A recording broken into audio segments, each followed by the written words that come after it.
सावकिलो ग्रामपंचायतीला गटविकास अधिकारी वाभळे मॅडम यांची भेट, बिबट्या हल्ल्यात जखमींची विचारपूस, घरकुल व आरोग्य केंद्राची पाहणी।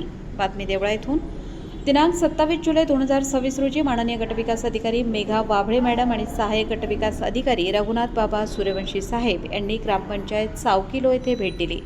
रायगड आदिवासी वस्ती येथे मध्यरात्री बिबट्याने हल्ला केल्याने गंभीर जखमी झालेल्या श्री गोधा गंगाराम सोनवणे यांची अधिकाऱ्यांनी विचारपूस केली। ग्रामस्थांना रात्रीच्या वेळी काळजी घेण्याचे आणि खबरदारीचे आवाहन यावेळी करण्यात आले। परिसरातील प्राथमिक आरोग्य उपकेंद्राच्या छताचे प्लास्टर पडलेल्या भागाची पाहणी करून तातडीने दुरुस्ती करण्याच्या सूचना दिल्या। तसेच गावातील घरकुलांची पाहणी करून लिंटल लेव्हल घरकुलांचे मस्टर तात्काळ काढण्याबाबत संबंधितांना आदेश दिले। या भेटीप्रसंगी सरपंच सौ उषाताई सोनवणे यांच्या हस्ते माननीय वाभळे मॅडम व सूर्यवंशी साहेब यांचा शाल व पुष्पगुच्छ देऊन सत्कार करण्यात आला। या दौऱ्यात सरपंच, उपसरपंच, ग्रामपंचायत सदस्य, ग्रामपंचायत अधिकारी आणि ग्रामस्थ मोठ्या संख्येने उपस्थित होते। ग्रामीण भागातील आरोग्य, सुरक्षा आणि विकास कामांबाबत प्रशासन सजग असल्याचा विश्वास या भेटीमुळे ग्रामस्थांमध्ये निर्माण झाला आहे। वृत्तसंकलन समाधान केदारे, कार्यकारी संपादक देवळा।